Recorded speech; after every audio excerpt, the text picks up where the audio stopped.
on time, as close to time as I can. You good, Kim? You're good? Okay, I'd like to welcome everyone out to our Layton City Council meeting this evening. The date is June 20th of 2024. Council, we have 3 sets of minutes here that need to be approved. I'm not sure. Oh, excuse me, yes. Okay. Let me back up here. So once again, I want to welcome everyone out to our Layton City Council meeting, and we appreciate those that are here in attendance. As customary, we like to start our meeting with a prayer and a pledge, and we take turns each month. And this month, Councilmember Roberts is going to lead us in that, so I'll turn the time over to him. Thank you, Mayor. First, I'll offer a prayer and then invite everyone to stand and recite the Pledge of Allegiance.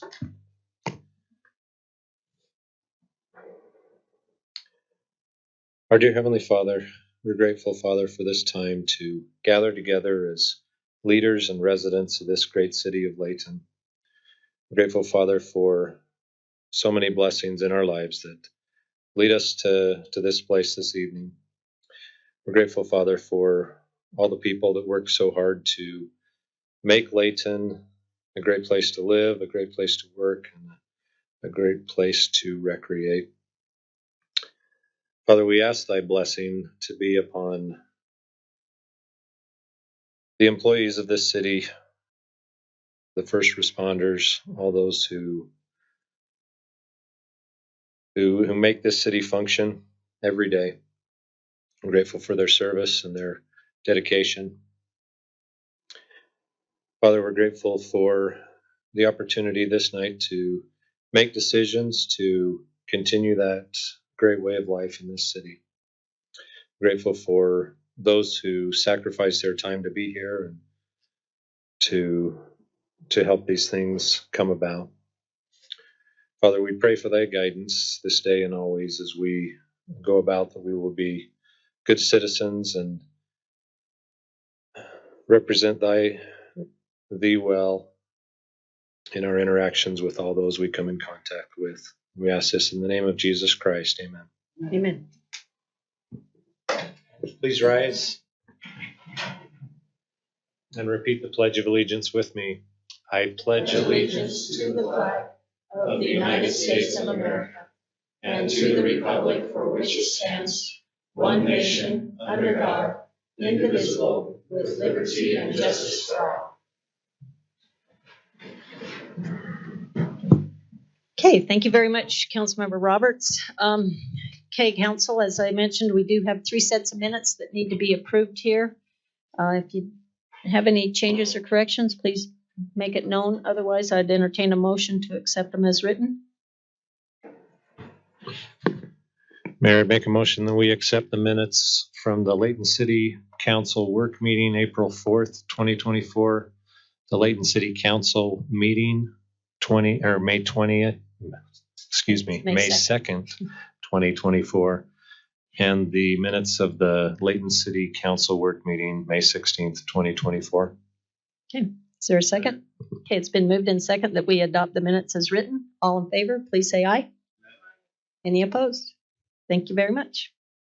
Okay, let's move on to our municipal announcements. I know that there'll be a lot of interesting ones and exciting ones. So, who wants to start first? Go ahead. Mayor, it's a great time of year, being summer, and just 2 weeks, a couple weeks from now, we'll be celebrating the birth of this country. And great time. It's always a good time here in Layton City.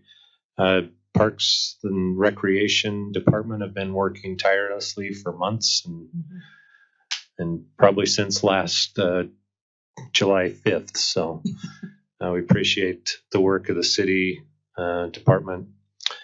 A full schedule on the 4th, starting with breakfast, thanks to the Rotarians of the city. Is that correct, Mayor? Yeah, the Rotarians will be doing it in the valley. Breakfast here at Kinley Amphitheater. Lots of activities all day long. You can go to laytoncity.org in the recreation, click on events, and there's a page for Liberty Days, which will show all of the events all day long. In addition to that, a week from this Sunday night here at the amphitheater next to the city offices here, we'll have the Voices of Liberty concert where we will honor the hometown heroes here in Layton City. So we encourage all to attend. We'll have a great evening with patriotic music and honor the heroes that really worked hard to make Layton great. So thank you, Mayor. Yeah, thank you. Anyone else have any announcements they'd like to share? Okay, I think in addition to that, I did ask our Parks and Rec, and there are still opportunities. If anybody would like to submit a float for the parade, they would welcome that. And so just go ahead and contact their office, and they can give you the parameters for it. So thank you. Okay, we don't have any verbal petitions tonight, so I'd like to move on to our citizens' comment portion of our meeting. So if anyone in the audience would like to address this governing body, you're more than welcome to. We ask you to step up to the podium and state your name. And if it's an item that's on our public hearing, you're welcome to wait until that time and speak to those items. But if it's something different that's not on the agenda, then certainly we'd like to hear from you. So go ahead, sir. Hi, my name is Claude Young, 1198 North, 100 East, resident for 26 years in Layton. My side street is 100 East, the southern one, where it connects 1150 North and 1250 North. This seems to be a speedway, a cutoff for people coming through there. And I would just like to ask or request that we have the speed limit trailer, the radar trailer, put up there as a reminder. I make motions, people coming by, and I get the single finger salute, and it's just ignored. But I'm right in the middle of the block, so I get it going both ways. And there are kids that are playing in the streets now on bicycles and skateboards and everything in the middle of the street. So this is a safety issue. So I'd like to request that we get that trailer set there for a while. If nothing else, a police officer, to even an empty car sitting there would be a deterrent. That's it. Thank you. Thank you very much. And that's exactly the purpose of why we have that trailer, so that we can move it around, because unfortunately throughout the entire city this is an issue, but it does help. So I just want to make sure that you captured the address. City Manager Alex, did you? Okay, all right, very good. Thank you. Okay, is there anyone else? Okay, if not, let's go ahead and go down to our consent items. We have 4 different consent items here tonight, and typically we can present all items and act on them in a single motion by the council. But should there be any topics that you want to pull out of this consent item, council, I'd welcome that. Or otherwise, we'll go ahead and proceed with the agenda as written. Madam Mayor, I'd move that we pull item C, resolution 24-22 for the interlocal cooperation agreement, out of the consent items, just so that we can have some time on that one separately. Okay, very good. I'll acknowledge that. Okay, let's go ahead then and proceed with item number A, which Tracy will be presenting this item, which has to do with amend our title. Yes. amend Title 3, Chapter 15 of the Layton City Municipal Code. Sorry. Thank you for Go introducing that, Mayor. Ordinance 24-18. We reviewed this briefly in the work session, and just for the public's knowledge, I've consolidated that down just a little bit. And so some of the fees that the city charges for different things that are proposed to be changed, We can review those briefly. Event security for uniformed officers, increase in that fee. Also, there's a fee for inspection in the urban interface area, which is under fire, wildland urban interface. And so $75 per lot in order for that inspection to occur. And also fees that mostly fall on development when there's a large structure, as our assistant fire chief indicated, over 200,000 square feet or over 6 stories. Those structures are now required by fire code to put in breathing systems so that their air tanks can be recharged in different places in the building. And so inspection of those related to development, there are some fees that will be added to those, and also inspection of those systems.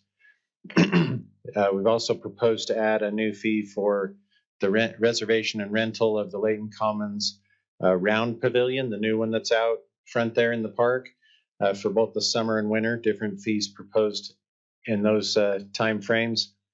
And in our water department, the fees for water meters, which again are paid with a building permit, those have increased, and so we needed to indicate that in our fee schedule. Probably one of the main ones that the citizens would want to know about is an increase in our sanitary sewer rates. And so, as indicated by the master plan and impact and the fee study, those rates needed to increase for this year by 8.2%. So that the citizens are also aware that study also proposed increases for the next 2 years, which was decided upon, but we are going to monitor those and take them a year at a time. And so for this year, effective July 1, there's an 8.2% increase in the sewer rate, which for most people, that will mean it goes from $29.45 to $31.86. There are fees related to churches, schools, commercial buildings, hotels that are on a per thousand rate also, and that also increases 8.2%. The final fees that are increased are also related to development. When developers put in a subdivision, streets, so forth, there's lighting requirements and standards in the city, and we have development pay for those fixtures, and then they are installed by our contractors so that there's uniformity throughout the city. And those fees for the different lighting fixtures have increased, and so those are included in the schedule. Those are the fees that are proposed to be changed effective July 1st. Are there any questions related to that? Hey, council, do you have any questions? I've got one that I'm going to ask, and it's regarding the lighting, knowing that, we've had concerns with residents as far as the illumination and the spread of the light pollution and that. So going forward, we are recommending that they're more of the, I'm not even sure what the technical name is for the lights that we're using. They're more downward projected, right? So that it's known that we have made that change and that we are doing that for new lighting going forward. Yeah, there's different gradations of that. Yeah. We're talking about dark skies. Yes. Technology, and we do use that. There are various opinions about what level of dark skies, but what our position has been historically in the city is to try to strike an appropriate balance between being sensitive to those light issues, light pollution, but at the same time meeting the objective of the lights, which is to provide safety and navigability, if you will, as people are trying to find addresses and so forth. So there's a balance that we try to strike, but yeah, we try to direct them downward, not outward. And right. Yeah. Okay. Thank you. Okay. Council, does anybody have any questions? Question. Sure. And we have Chief Mons here. Just a question about the FAR system. I know we were one of the first cities to do this. Has there been any other cities that have? Not to my knowledge in the state yet. We've had a lot of inquiries from other departments. They've taken our language and they've taken our recommendations. If I remember right, the national one was 500,000 square feet. And we talked about that as a staff and things like that. There were not a lot of places where a building that size would fit. And the difference for us is, yeah, it's a big building, but 250 was where we put our thing because that's still an enormous thing. And if I remember right, there's the first one that's been approved is the new Smith's thing. Yeah.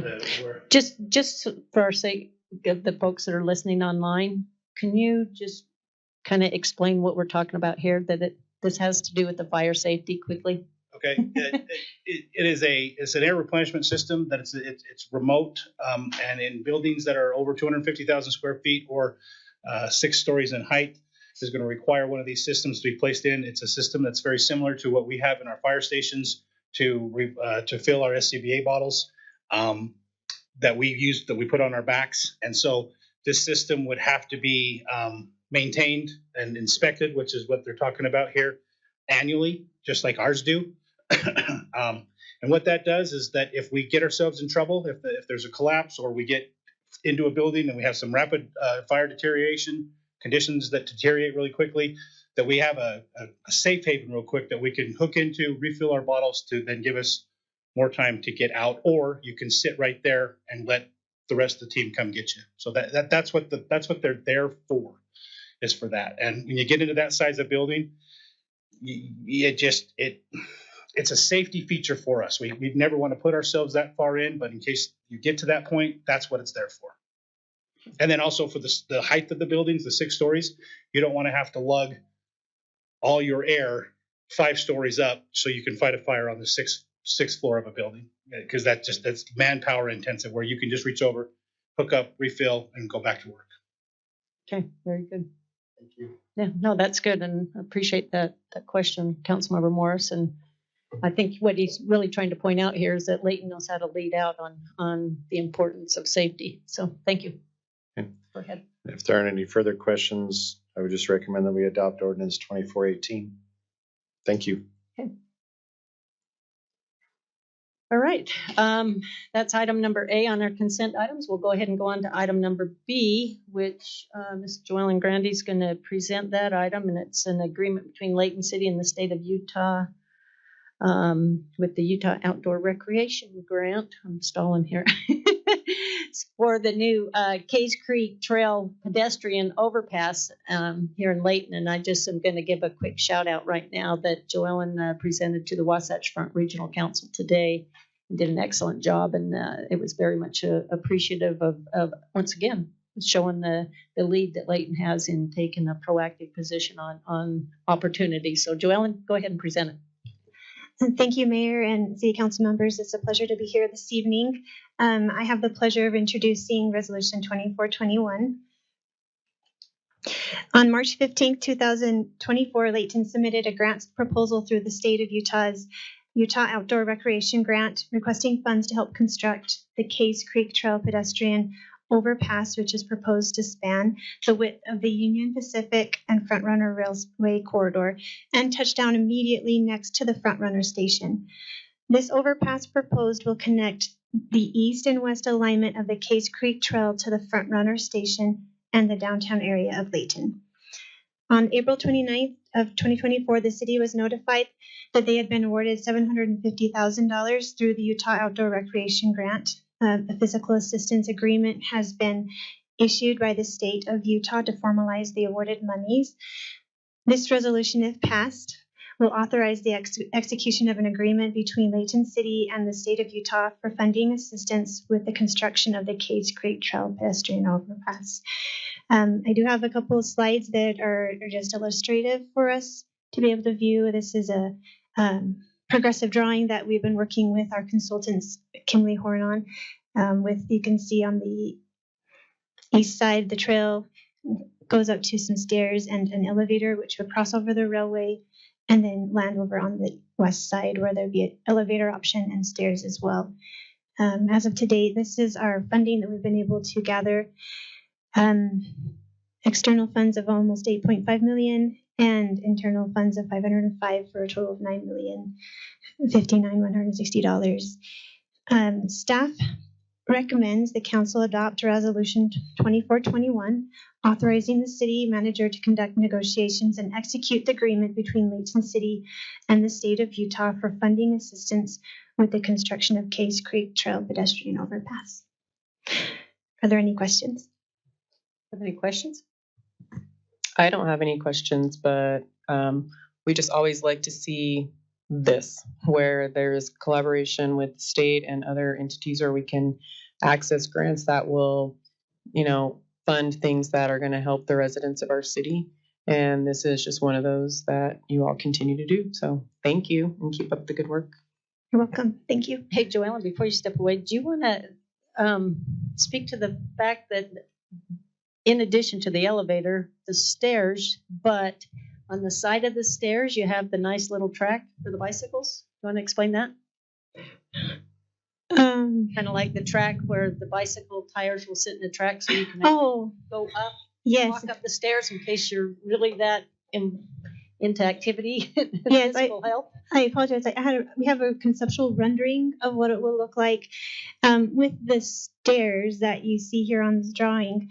There's the option of riding the elevator up if you'd like to with your bike, but if you don't, it's called a runnel.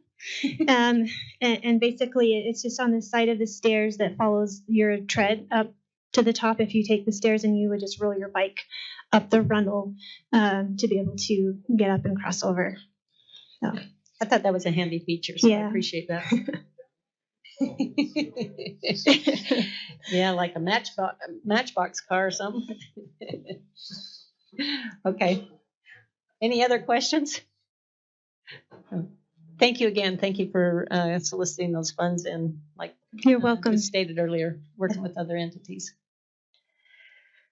Okay, let's go on to item number D.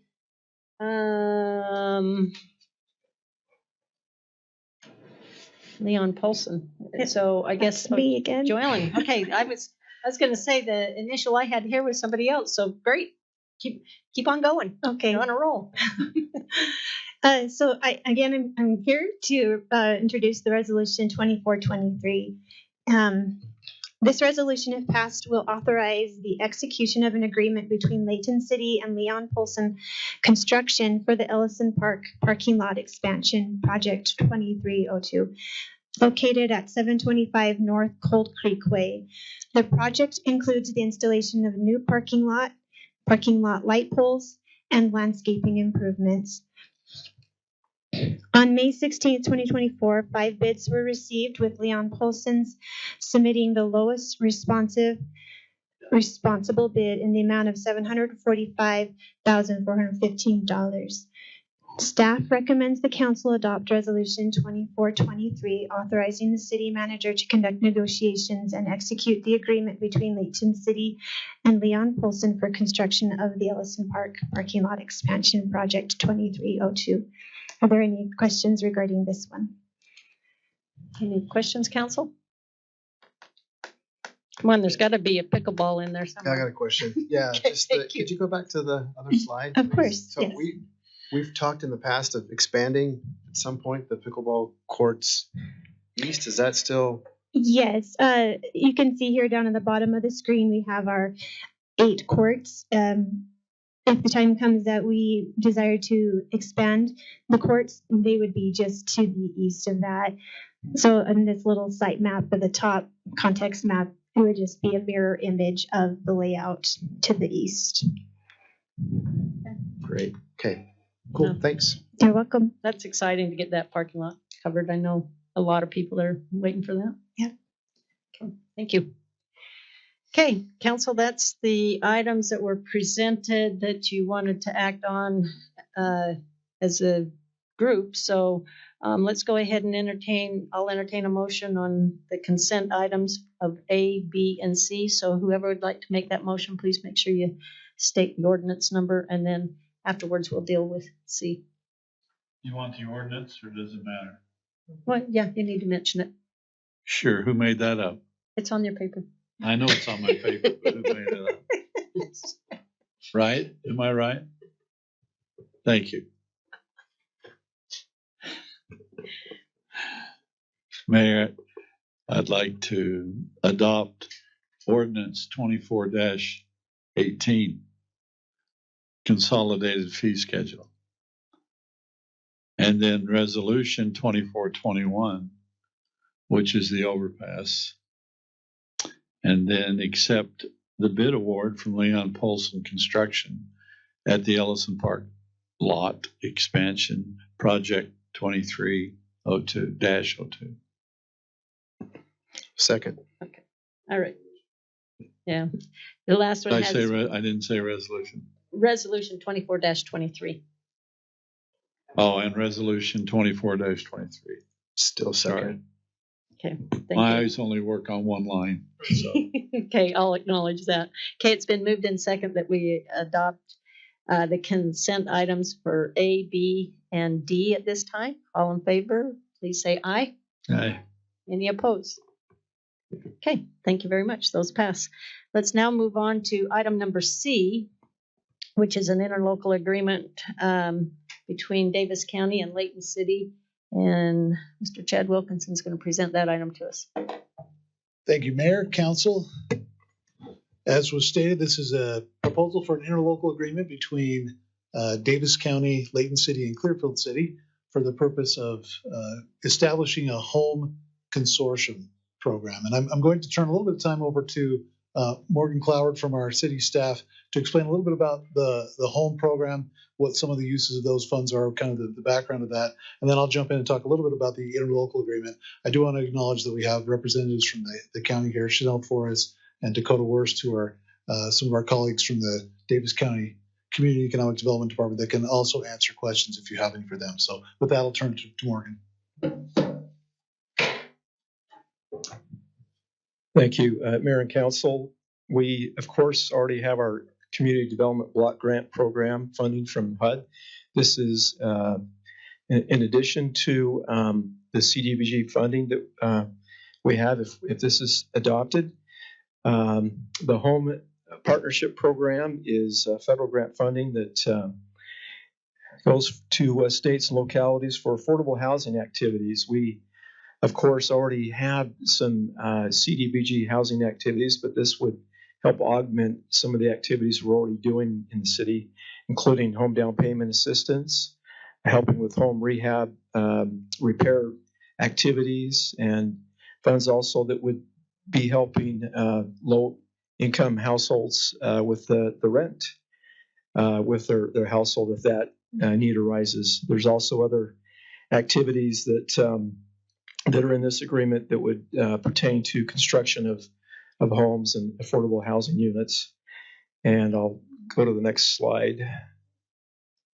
Right there are 8 different priorities that are spelled out in this agreement with the county. This would form a consortium if we decided to choose to join this. It would include Davis County and Layton City and Clearfield City. By forming this consortium, we would be able to qualify for HUD's minimum $500,000 funding threshold. We wouldn't be able to do this on our own.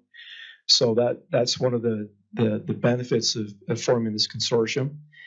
And like I said, it would focus on different housing activities and different critical needs that are related to that within Layton City. Thanks, Morgan. Just to talk briefly about the interlocal agreement now, this is, again, it's a formation of a consortium.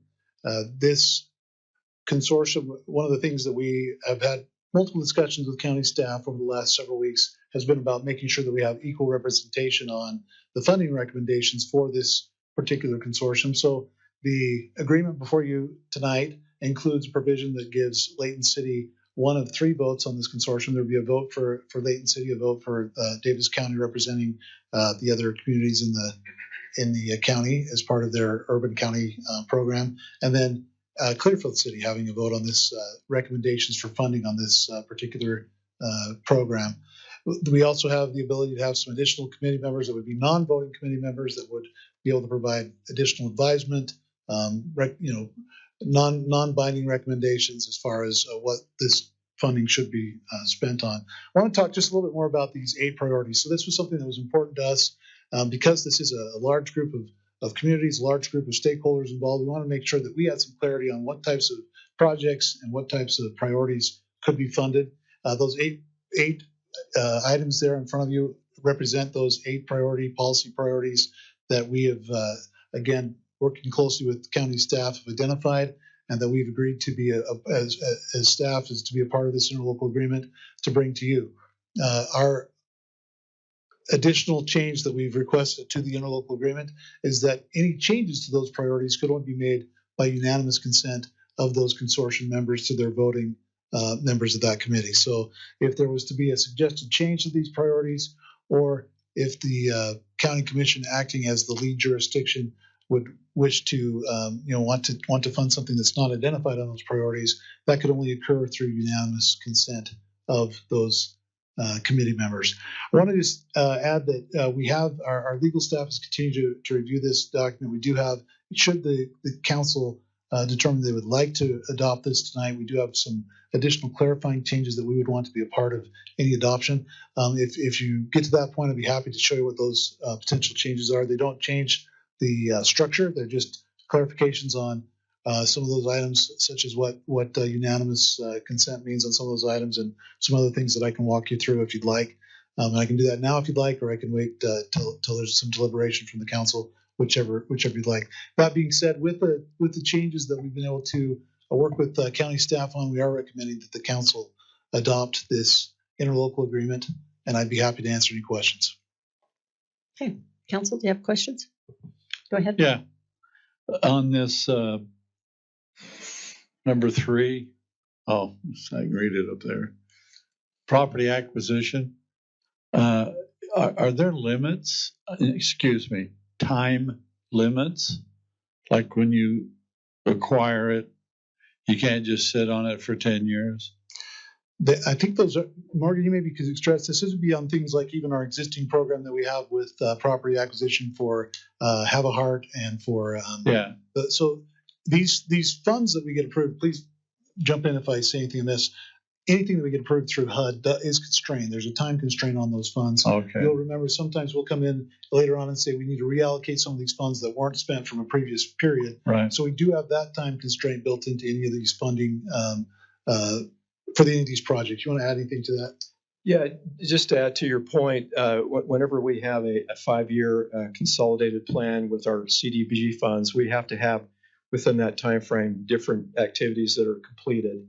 And I can't speak to all the details with home, but it is, again, money from HUD, and they do have some parameters where there's some timeliness where you have to accomplish various activities. Okay. So we can put pressure on people to say, you've got to, you got to move on this. That's right. Right. Go ahead. Question for Clint. In the document, it says any changes to the funding priorities shall be approved by unanimous vote of the committee.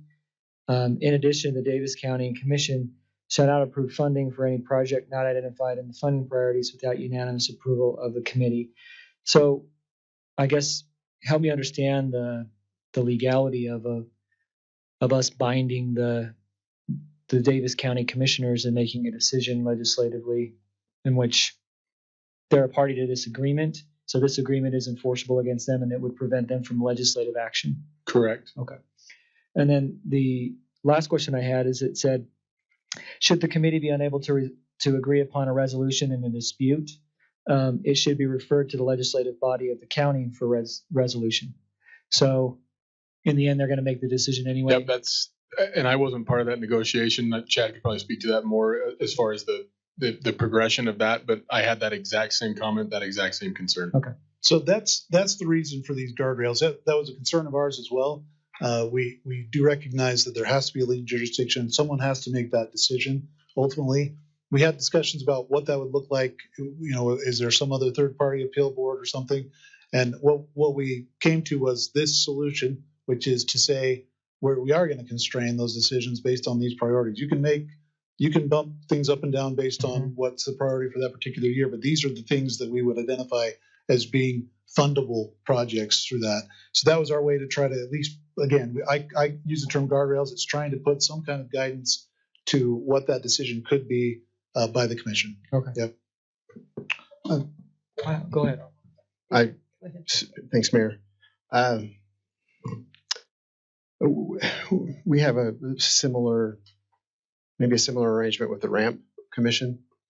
where and you have you use the word funding, the board of funding recommendations. Mhm. The ramp committee comes in and they give us the recommendations, and most of the time yep, that's great, and we vote on it. But there has been some times where we're like, nah, we want to do this, and like, thank you for your recommendations. Once again, I in the future, we've been voted into office to represent Layton citizens, so we're pretty selfish, I think, and would not like to have happen where the funding recommendation is, yeah, we're going to do this project in Layton, and then it gets to the county commission and they're like, we're not going to do that. We're going to do it for Farmington, or we're going to do it for whoever. That's the kind of there's guardrails, but still. Yeah, you're absolutely right, and I think that's why we've identified those. But that being said, you're correct. If there was within this, within these parameters, there could be changes made after that funding recommendation was made. Now, again, it's only within these parameters, though. It couldn't be something outside of these listed priorities. I guess I have one more thought, and then I'll be quiet. I promise. Fine. You're right. And we touched on this a little bit in the work meeting, and we're supposed to be policy. It's what we're supposed to be doing, and we got day-to-day people working on this and staff on both sides, the county and you all, and we appreciate that and appreciate the negotiations. I guess one of the thoughts, and I think Bettina and Zach both mentioned the funds on the county side, that the county has a lane, and this is their lane. This tenant-based rental assistance, home assistance, the health, we have jobs to do in the city, and the county has jobs to do for the county, and wouldn't want to see the county has a bucket already paid for by all of us with property taxes, and there's a bucket of money, and they use that for some of this stuff already. And so now we do this and replace this with that money, and now they've got money freed up to do something else with, some other project, some other thing, maybe not even having to do with housing.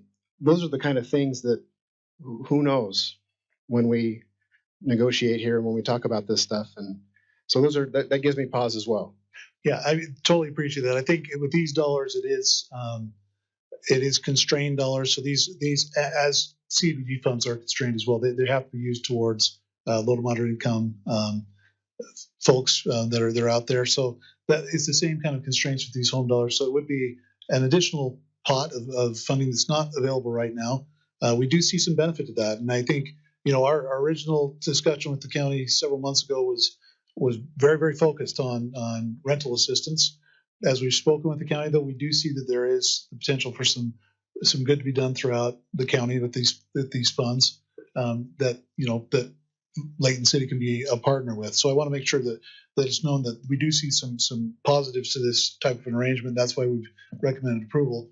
Our biggest concern as staff, though, is that with those positives, we make sure that we've mitigated anything that could happen, as you're saying, that we don't necessarily enable things to be funded that we don't have some input on, and eventually, or I guess even to the point of having some very strict guidelines for what they can fund those, or what they can use those funds for.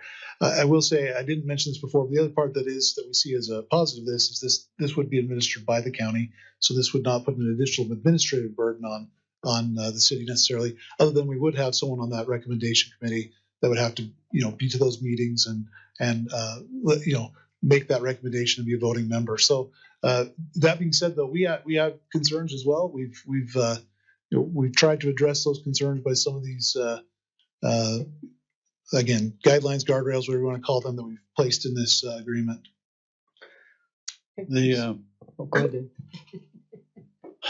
I'm looking at things a little different. It's not really odd for me, but if I'm correct, no matter what the agreement, whether you agree with it and the county commissioners say, no, we're going to do something else, it doesn't cost us a nickel. Is that right? except for the time involved. Right. Yeah, this is additional. Okay, so yeah. we're not putting in funds and then having the county spend it. These are funds that are allocated to the county, and they're giving us a way to help diffuse some of the money. So in that respect, I feel like that's a positive, because especially where it mentions tenant-based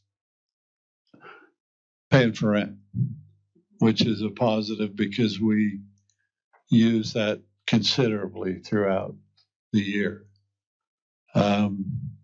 You also mentioned this is a 2-year deal. Is that right? The term of this agreement is 2 years. Okay, so at the end of 2 years, we can decide to bag it, stay with it, or change it? Okay, so there's a chance. So if we look at this for 2 years, in my opinion, the only thing we may get in 2 years is nothing. Okay, it's not the first time I haven't got nothing in 2 years. But the chances of increasing some things which you do we have a chance. And so in that respect, I don't feel like we're not committing any money. We're not taking anything away from the city. It may be good, it may be bad, but we're not going to be holding a bag somewhere. We just won't get it. But we do have the chance to help increase, especially our rental assistance. So in that respect, I'm saying I don't see a downside. That doesn't mean there isn't one. There's a lot of things I don't understand fully, but from what I can get from this, worst case scenario is we go 2 years and get told no 10 times. So I've been told 10 times no, a lot of times. So anyway, we don't lose any money. And that's my biggest concern with Layton residents, that we're not committing anything that we could lose. So I kind of see it as I'm not going to say real positive, because sometimes I don't look enough in the future where it could be. But at the end of 2 years, if it's not working, I don't have a problem saying no. Yeah, thanks. I think that's a really good point. I think one thing that was brought up in the work meeting that and the reason why we've asked for some changes is we want to make sure that we are putting the structure together correctly up front, so that we don't get 2 years down the road and have expectations of continued funding where we do pull out at that point. We'd prefer to be into an agreement that we don't feel like we have to pull out of, and have that threat of being pulled out of. So we want to make sure that the agreement's correct up front. And that's the reason for some of these changes. Councilman Bloxham. Yeah, I actually echo everything you were just saying, Councilman Thomas, because I feel like it's a way for us, and I would say where the agreement is now, I think I feel comfortable with it for many of the same reasons that you mentioned. Mostly that it's a way for us to be a team player, to kind of get involved, allow more money to flow in to potentially help Layton residents. And that is not an expectation that it will, but the ability that maybe it will. And I think that if the county commissioners decide they want to allocate it one way, that's their prerogative. But without our ability to enter into the agreement, then we wouldn't be able to have the funds. And I think there's a part of us that if it's not costing us any money and we've alleviated a lot of the concerns. My last question, though, Clint, is I do have some worry about the HUD statement that I read about the purpose of the program and the homelessness. I know that's not on a specific. That's in the agreement. It refers to the Exhibit A, these interlocal agreement priorities, as the only ones. Do you see any of these being massaged legally into any sort of acceptance of homelessness per se? I'm not talking about a family who needs homeless assistance. I'm talking about generally understood term homelessness. Yeah, I think it would be stretched beyond anything that I can come up with there. But Okay, and that's where I'm at. I am comfortable with it for many of the reasons that you mentioned and those that I just mentioned. Appreciate the staff in doing the legwork on it. Appreciate it. Okay. Mayor, may I? Sure, go ahead. So along those same lines, I did have an additional question. So in the work meeting, just for those who did not stream that, there were a number of questions that I had about this program, what it can fund, what it cannot fund, how it supports the city, how it does not, and specifically asking around this homelessness shelter question, just because we know that that's top of mind in the state and also in the county. I do have a concern that at some point in interim or in the next legislative session that some verbiage could change and that some of these items that we have on this list, while well thought out, could still be construed in a different way. That's just the reality. So I do still have that concern. But I see, as both Councilmember Bloxham and Councilmember Thomas have stated, that this could be Layton City being a team player, so to speak. We're talking about $500,000, $750,000 for a year. We just approved 2 items prior to this presentation where each of those items were that $750,000 amount.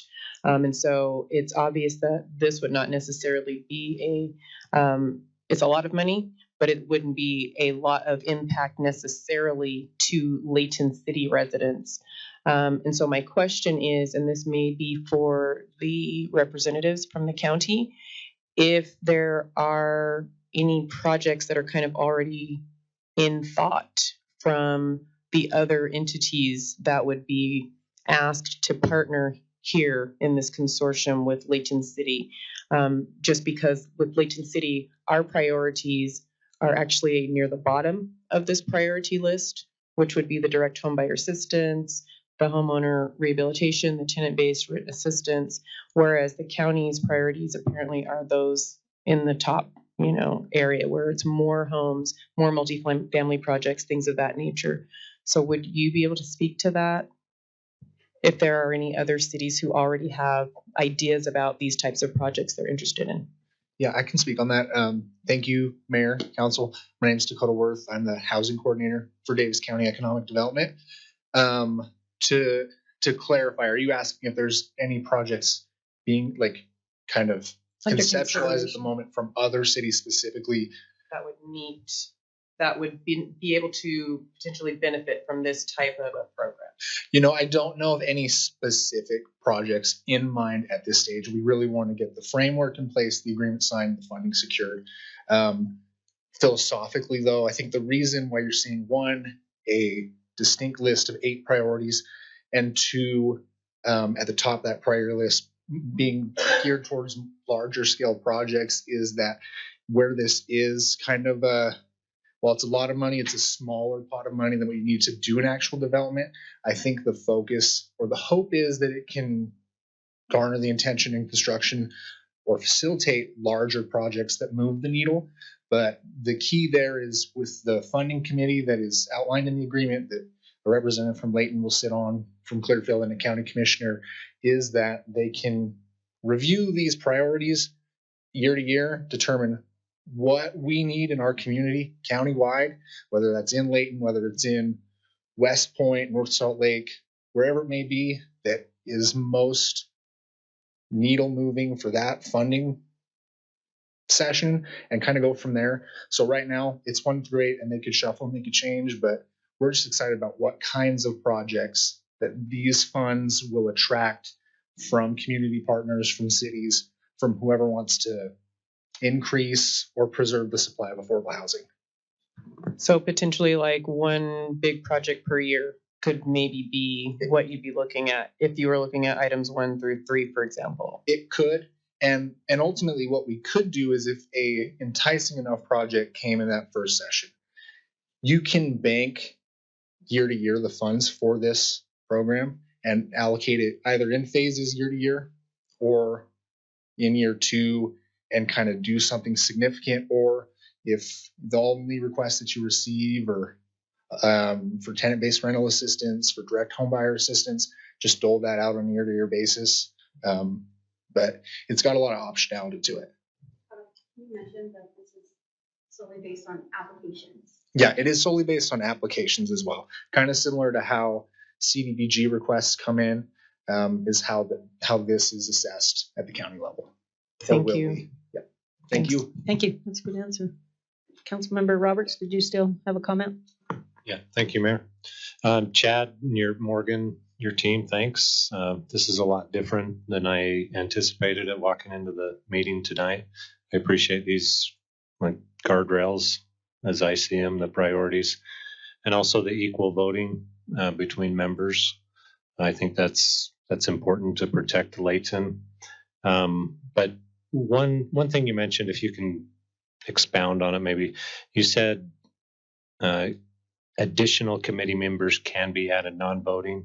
Is there a limit to that, or what? Is there any other information about that in the agreement? There is a limit, and I'd have to pull up the agreement. Is it 4 additional? I remember reading 4. I think that's correct. Yeah, that's great. 7 total.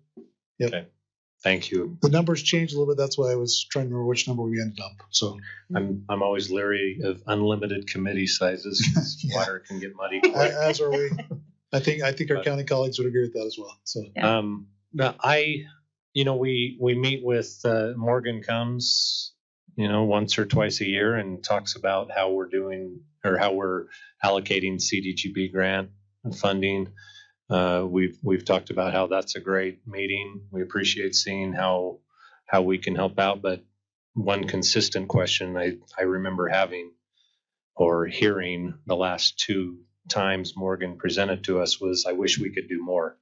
Mm-hmm. And I appreciate the safeguards that protect Layton's interests here. And with that, I'm good with this, which is not how I felt walking into this meeting tonight. So thank you. Yeah, I would agree. I think you've done an excellent job on explaining it. And myself, I see this as no different than what we challenge our staff to do, is that to go out and find additional funding so that we can better our community. And I think that's what the county's been tasked with here. So, I think it's a good program, providing you do follow the rules. Okay. Council, if you're through deliberating, I'll entertain a motion on item C of our consent items. Yeah, may I? You may continue. I told you I wasn't going to talk, but here I am again talking. I know.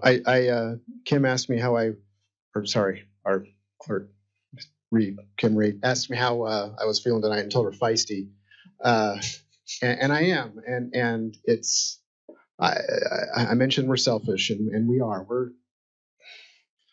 We represent this community, and it's important to us, and don't like generally when others seem to just use, just go ask Layton, or it kind of bugs me sometimes, and this one did as well. And I have concerns still. However, listening to Dave, he's wise. He's been around a long time, a really long time. Not here, but on the earth. But I appreciate the wisdom of presenting the maybe what I'm most concerned about, and that's the funds that we have here in Layton City, and have this not be tied to anything that we invest in or could lose, and that's wise. My hope is, however, that this could, I guess, if it helps one Layton family, whether if it lands on the priority and it lands in the funding, then I guess that's helping one Layton family. So I appreciate the deliberation. I appreciate the patience with the feisty members who get excited and then sit back and ruminate on what some of our council members say. I'm glad we're a council and we can do this together. So, thanks, Mayor. Okay. Okay. Mayor, I'd like to make a motion, but before I do, I'd like to make an oration. So sit back. I never speak for more than mine. To me, When I first started on this council, I thought it stunk. For me personally, I go, what am I doing here? I'm not making any great decisions. But as I got older, I come to realize that, there's a difference of opinion in people. And I, for one, appreciate feistiness more than anything. For one reason, it makes me think. And then I can think a different way. Now, that being said, you got something to see? What do you bother me for? I'm just listening. You're just listening? Okay. I thought you were up there trying to say something. Nope. I move that we do adopt Resolution 24-22. Now I do have something to say if I could, Madam Mayor. We do have those few changes. I'd like to throw those up on the screen just so our county counterparts are aware of what we're talking about. These are clarifications. We would recommend that should you adopt this tonight, that these be added to that. So let me just pull those up real quick. The first one is the longest one, and that We're is. supposed to read this? I'll get there and then I'll stop. You're not keeping up with this? So the first one, I'm gonna put on the track changes so you can see it. I went the wrong way. Let's try that again. Okay, first one is this: that there is no obligation for any party to renew or amend this agreement for an additional term. Any new term shall be negotiated and agreed upon in writing unanimously to the parties by the parties. No amendment shall apply or take effect unless made pursuant to the amendment section that's in the agreement further down.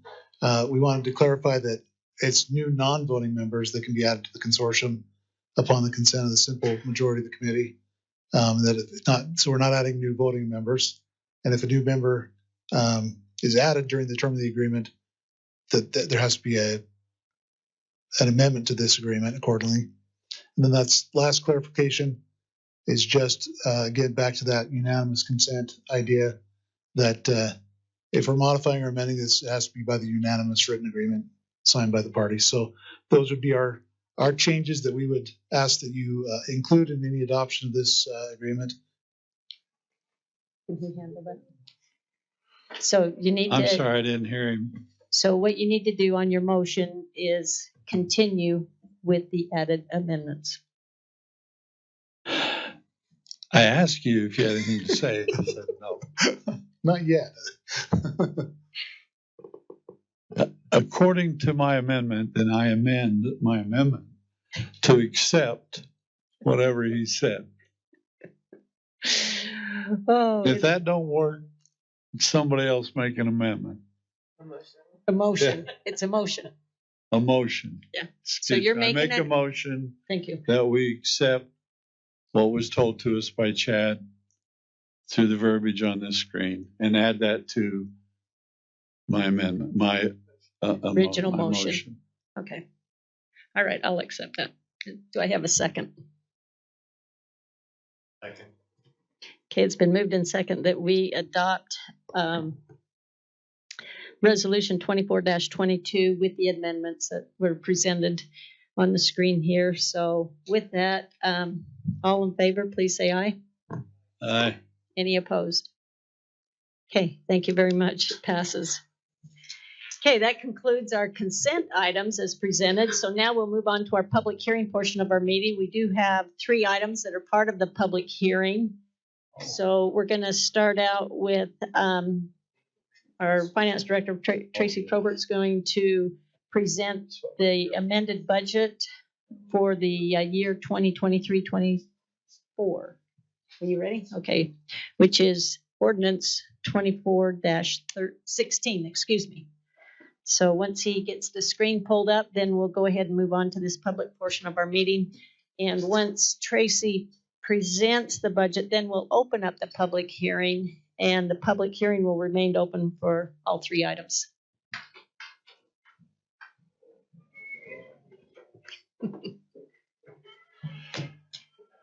Mayor, members of the council, as the mayor mentioned, we have ordinance 24-16 to amend. Do we? I don't know what that is. the basketball game. Not sure where that even came from. He's just testing you. To amend the current fiscal year budget for 2023-2024. As displayed on the screen, in the general fund, there, and I'm going to just cover this in summary real quick, there is $1,528,152.59 in additions and or small reductions to the budget. Those are in three areas. 238,000 and change is related to appropriations of fund balance, where we've used reserve to cover expenses that weren't anticipated to be as high as they ended up being during the year. Some of those were related to the public defender's office, street maintenance and operations, and also the ski bus operation program.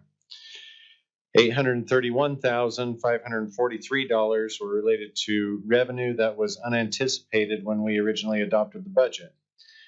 A little over 400,000 of that is related to dispatch consolidation, which was paid to us in order to provide dispatch services to Clearfield City and North Davis Fire. And then 458,000 of these funds are related to grants, which were either unanticipated or the amount was unknown when we originally adopted the budget. A lot of those grants relate to the police department and the work that they do, and so they apply for those on an annual basis. There was one unusual grant, the Clean Diesel Program, which provided money for us to turn in an old fire engine because of the diesel engine that was in that apparatus, and to be able to use those funds, the grant funding, to purchase a newer fire engine. In other funds in the city that amendments are proposed, the Davis Metro Narcotic Strike Force Fund had additional grant funding that came in for overtime and supplies. We proposed to use Proposition 1 fund balance to help cover overages on the Welker and Hidden Hollow to Hobbs trail projects. Building services had additional revenue and also wage expenses, which need to be recognized in the budget. The RAMP program had a grant for interns at the museum. The CDBG fund received additional grant revenue from prior years allocations to purchase land in conjunction with the Davis School District for the home building program that we participate in. The Capital Projects Fund is increased, and that's mostly related to monies that were received in the general fund, and then because they were of a capital nature, they're transferred to the Capital Projects Fund.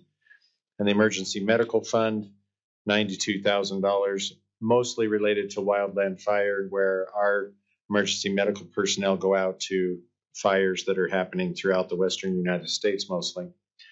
$323,000, most of which was for the repair of a 10-inch water line that goes under I-15. $159,000 in increase in maintenance and repair for street lighting. $101,000 in use of the athletic fund balance to purchase an infield groomer and netting for those programs. And $185,000 transfer from the general fund to the swimming pool fund to cover shortfalls in revenue and also increased expenses in the pool fund, in anticipation that we may have ended up in a fund balance deficit in that fund. So that amendment was recommended. Yes, Councilman Thomas. If you go back to the ramp, it says transfer. I can't read it. Help me out. So it's money that was transferred to the general fund to cover interns at the museum. So okay, RAMP had agreed to cover interns working at the museum, and so we were transferring funds from RAMP to the museum. Okay, I have a problem with that because in RAMP, it mentions you can't use money to hire people individually. Now, if you said, instead of using the term interns, whatever they were doing, I don't know, taking pictures, that's why they're there. Okay. But in the ramp, I was under the impression that you can't use it to hire people. Well, I don't know that they were hired. As a group, if you're going to lay asphalt, you got to hire people to lay it. Right. Okay. So if I'm remembering back to the specifics of this, they brought on some individuals to help with the collections and also to organize the data. And so it was more of a temporary type situation with specific tasks. It wasn't something where they're hiring someone on for a prolonged, like a part-time employee that's going to be there. Okay. Almost more like a contractor to come in and help them organize some of the collections and data. I just hate it when I think like a lawyer. Okay. Okay. And when you say, when it said interns, to me, that meant a person. Yeah. And well, they I did bring understand people in for those specific tasks. But I'm wondering if we, if the wording, okay, we don't have to worry. Somebody's going to come back and say, well, wait a minute. You said you hired an intern. Why can't I hire a guy to take tickets or something? What, I don't know. It's okay. We're okay. Yeah. Okay. I apologize for even. It's a good question. No, thank you for the clarification. No, you're on. Okay. Then I don't apologize. Any other questions? Go ahead. Thanks, Mayor. Just a comment on the water, the repair for the 10-inch water line under I-15. Just a comment that budgets are tight. I mean, we're not flush with cash as a city, and therefore you have to have some reserve when something like this happens. It's not in the budget. You wouldn't have been able to budget for this to happen. And if you remember, we had I-15 that was like a sponge with the water underneath it. And so just kudos to the how we staff the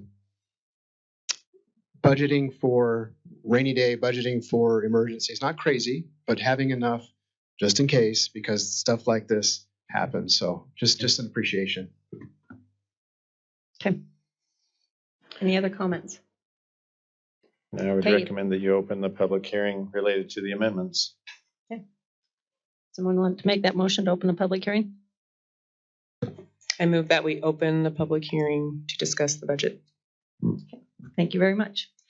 Okay, the public hearing is now open, so if there's anyone who wishes to speak to this item, you're welcome to come up to the podium and state your facts. Okay, seeing that there's none, I'll go ahead and bring it back to the council. Let's go ahead and take action on item number A, amending the current fiscal year budget. I move that we accept ordinance. Is it accept or adopt? Accept or adopt? Adopt? Adopt's fine, yeah. I move that we adopt ordinance 2416 or -16 for the amendment of the budget for fiscal year 23-24. Second. Okay, it's been moved in second that we adopt ordinance 24-16. So this is a roll call vote. I'll start down here with Councilmember Roberts. Yes. Councilman Bloxham. Yes. Councilman Morris. Aye. Councilman Smith Edmondson. Aye. Councilman Thomas. Aye. Okay, there you have it. It passes. Okay, our public hearing is still open, so let's go ahead and move on to item number B, which Tracy will present it again, which is the adoption of the budget for 24-25. Thank you very much. We have ordinance 24-17, as you mentioned.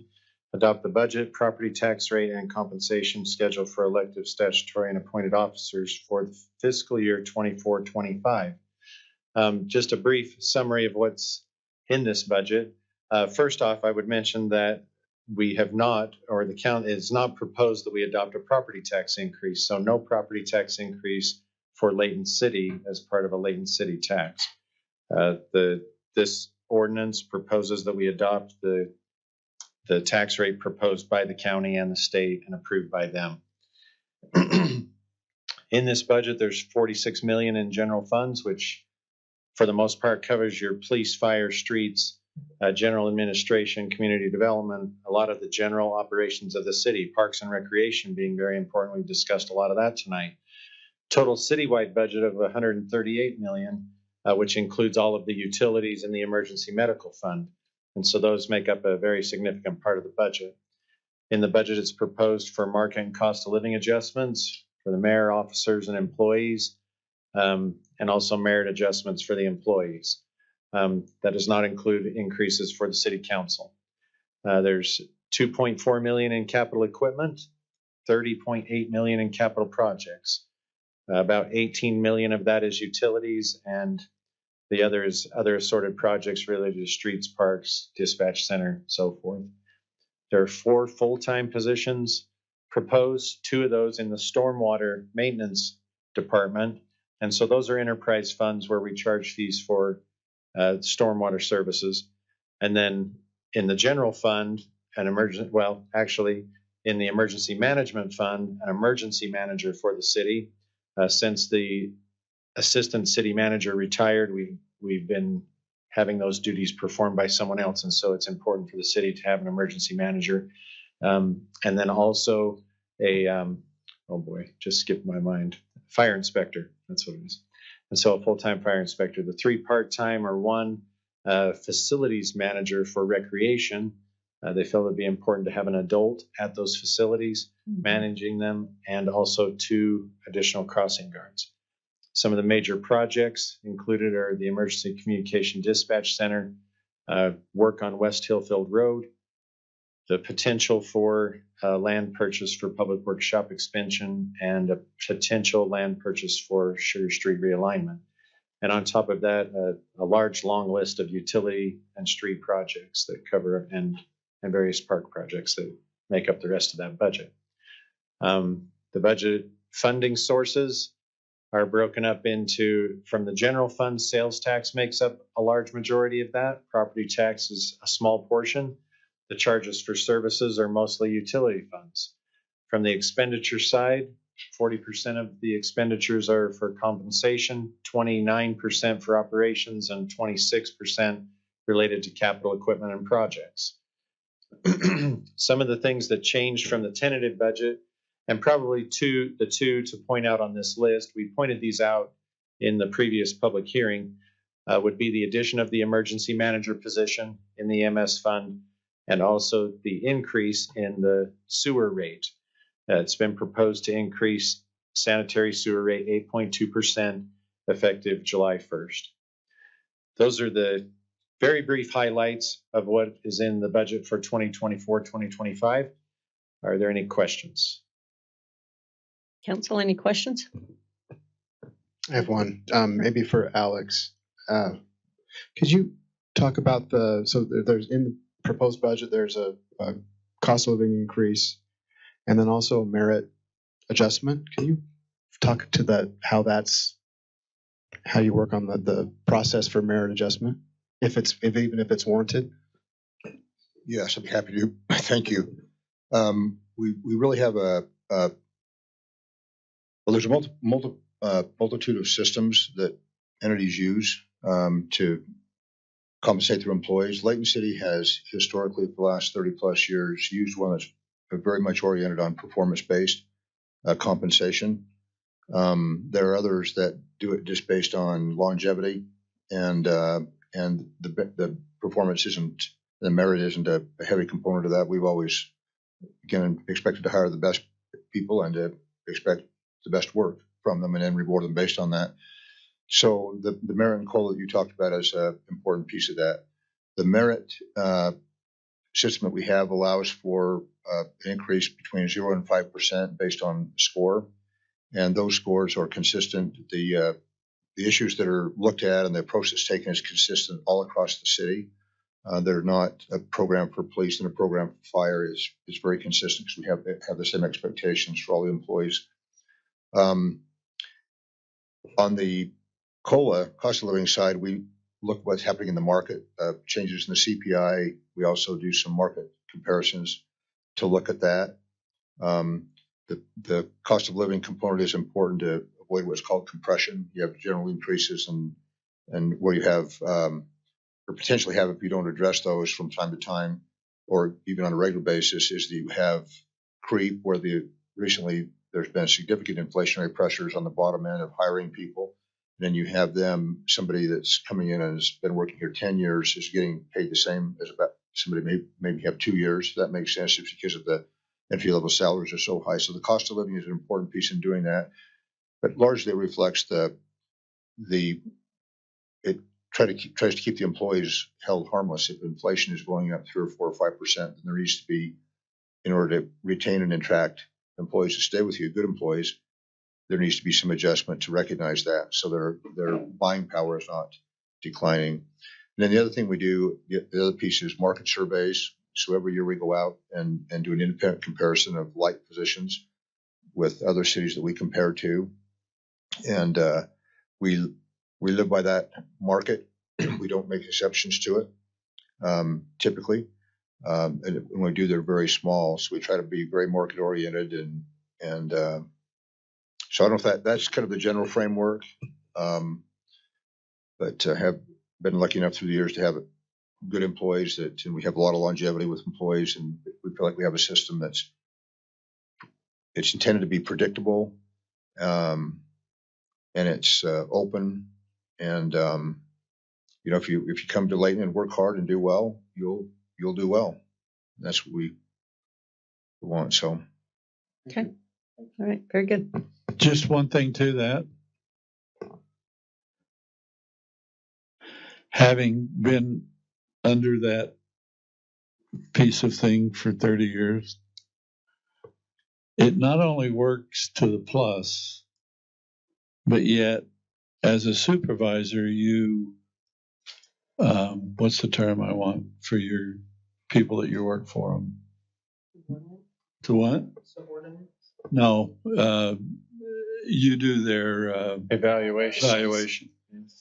And then that's checked by the department heads.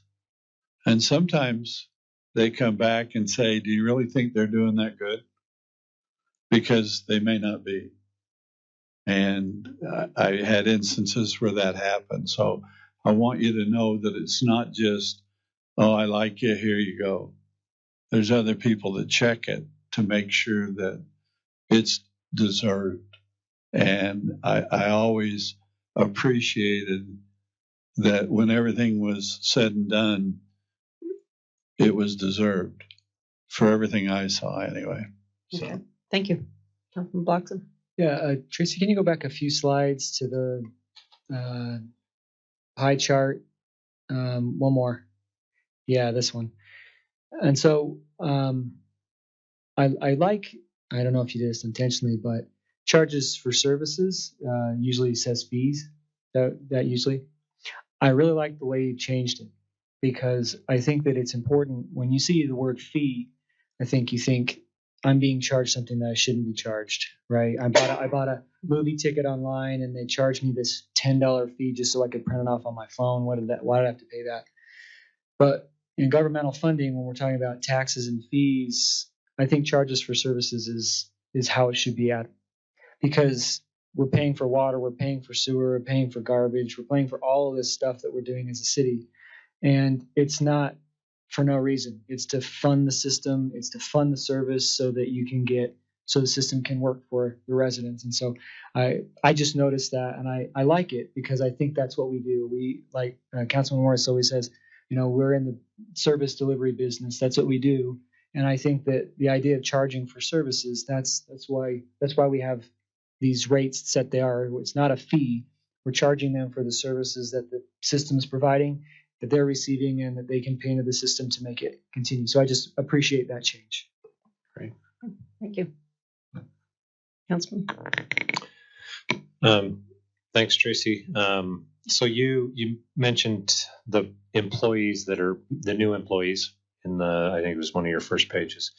And then on the last page it talked about the additional crossing guard at Angel and Weaver, which I remember in previous discussions.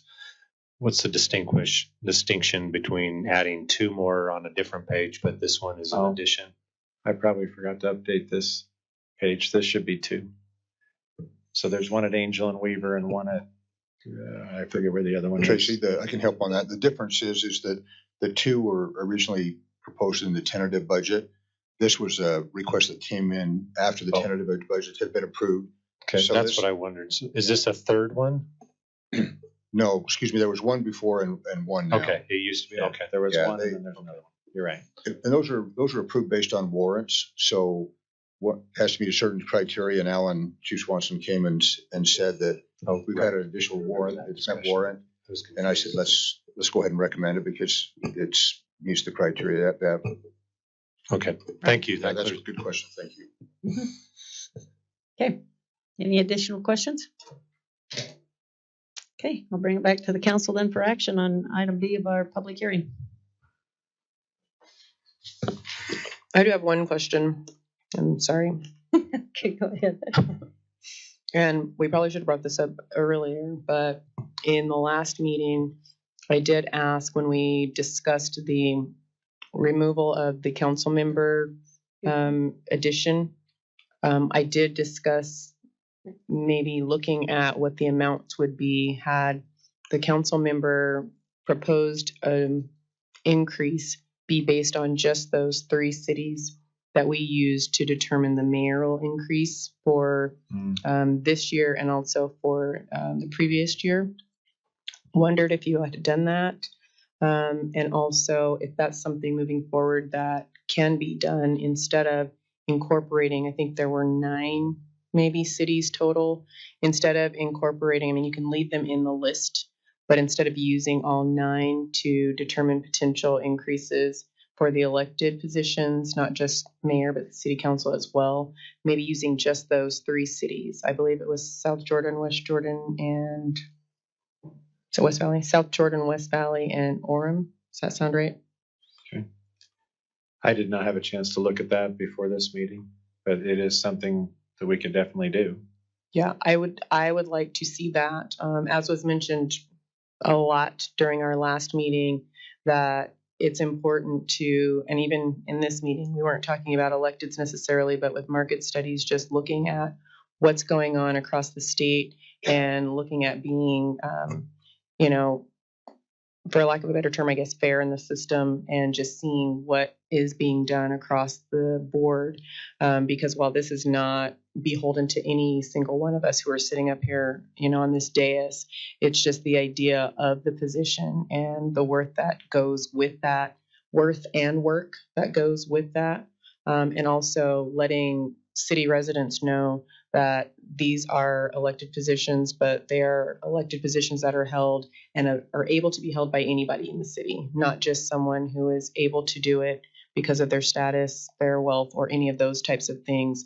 I personally don't want anyone to feel like they're precluded from participating in the process because they wouldn't be able to, attend all the things, take off work, etc. So I would like to see that looked at. I would also like to see that those 3 cities be the cities that we look at when discussing any opportunity for increase and not increase, but just in general to make sure that those are the cities that we continue to compare ourselves with because they're in the same line with us as far as size as well as form of government.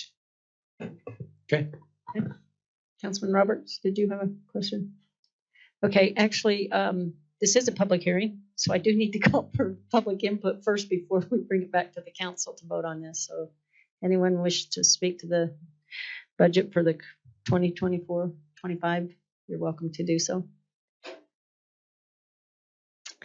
Okay, seeing that there are none, I'll bring it back to the council for actions. Council, would you like to make a motion for item B? What are we doing? Madam Mayor, I make a motion that we adopt ordinance 24-17, the budget, tax rate, property tax rate, and compensation schedule for elected, salary, and appointed officers for fiscal year 24 and 25. 2024 and 2025. Okay, thank you. I second it. Okay, it's been moved in second that we adopt ordinance 24-17. I'll do a roll call vote on this. I'll start out with Councilmember Morris. Aye. Councilmember Bloxham. Yes. Councilmember Smith Edmondson. Aye. Councilmember Thomas. Aye. And Councilmember Roberts. Yes. Okay, thank you. That passes. We'll now move on to item number C, which is an annexation and rezone request.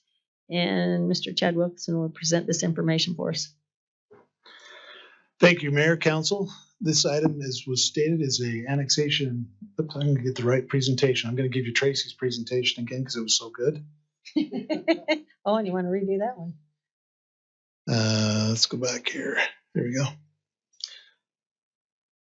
So this is an annexation and rezone request. There are two ordinances that accompany this proposal tonight. This ordinances 2421 and 2422. The reason for that is there's a separate action required, or a separate ordinance required for the annexation and for the rezone. The property is shown there on the screen, outlined in red. This is at the very north end of Fairfield Road. Hill Air Force Base is over here to the west. The Sun Hills Golf Course to the east. Some of the existing industrial and residential development to the south, and then unannexed, unincorporated county property to the north and east. This is just a little bit closer view. You can see the existing uses there, the Keelmac building, the Janicki building. There's another building that's been constructed on this part of the JL-owned property that's currently going through some additional construction prior to occupancy. This gives just an overview of that East Gate area. This is part of a master plan for this East Gate area. We've had, the city has had an option on this property for many, many years. That option to purchase was exercised a few months ago. That was purchased from Waste Management. That property, the next step for getting that property into the city, of course, is an annexation. That was in unincorporated county before, so this property would be annexed. And then the proposed zone change is because our annexation policy right now brings any new parcel in from the county as agricultural zoning automatically. And so that would require a zone change to the proposed M1 zoning, which again is consistent with the industrial properties that surround or that are adjacent to this property. Here's a copy of the annexation plat. You can see the two parcels there that make up that total property. Again, the total property is about 24 acres, 24 and a half acres of ground that is made up of those two individual parcels. Again, the reason behind this property purchase and annexation is to facilitate continued growth of the Eastgate economic development area and also to facilitate the further extension of Fairfield Road, which will eventually loop over and connect at 1700 East to the east there, closer to the existing dump access road. So with that, we are recommending that the council approve those two ordinances that I stated there, 2421 and 2422. I'd be happy to answer any questions. Hey, council, you have any questions? Yeah, Madam Mayor, if I may. Chad, any additional procedural things that the city has to do, since this is us that owns the land, it's not some resident out there? Do we have to do anything in addition to a regular resident to bring an annexation and a zone change? We'll have to do just all the steps that anybody else would have to do. So this would now be forwarded on to the state for their approval, and then eventual, well, county and state for their approval, and then eventually recording. Okay. Yep. Okay, good question. Anyone else? Okay, I'll open it up then to the public, since this is a public hearing. If anyone wishes to speak to this item, you're welcome to.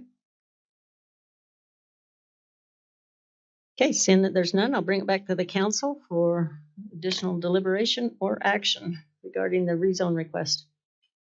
I move that we approve the annexation and rezone request, ordinance 24-21 and ordinance 24-22. Okay, it's been, and yes, and that, may I amend that motion? And to close the public hearing. Thank you. Okay, it's been moved and second, and our public hearing is now closed. So with that, I'll bring it back to the council for a vote. Councilman Thomas. Aye. Okay. Councilmember Smith Edmondson. Aye. Councilman Morris. Aye. Bloxham. Yes. Councilman Roberts. Yay. Okay, there you have it. It's unanimous. Okay, that's the last item on our published agenda. However, we do have an item that's considered unfinished business, and I believe right now I'd like to turn the time over to our city manager. Thank you, Mayor. I had hoped to mention this in our work meeting, where it would be more typically addressed, but wanted to make the council aware, the public general, that Mr. Terry Colburn has completed his tenure with the city and has submitted his retirement letter. and will be leaving the city as of June 28th this month, which happens to be his birthday, coincidentally. And Terry has served the city for almost 50 years. He's about 3 months short of that, and has had some challenges lately, and has come to that conclusion that he's wants to spend a little more time with family and friends. So Terry's done a great job in the department, and so we'll be opening that position and moving forward to fill that as well. But wanted you to know that he was not interested in, as you can probably imagine, as some kind of a public processional. And but I wanted to make sure, and he gave me his permission to communicate that to you. And I'm sure he would appreciate at the appropriate time, some communication, your appreciation for him as well. But he's asked not to have any kind of a big celebration or open house, that kind of a thing. That's classic Terry. But anyway, wanted you to know. So. Okay. All right. Well, thank you very much. This is, 50 years is a lot of years in one place. I don't know that I know anybody else that served that much time in one spot. So anyway. Yeah, that's been a while. Okay, council, I'll entertain a motion to adjourn. We already did. No, we didn't. So moved. Thank you. I will acknowledge that. So anyway, thank you everyone for attending our council meeting this evening, and I hope you have a good and safe, happy weekend coming up. Thank you. Yeah.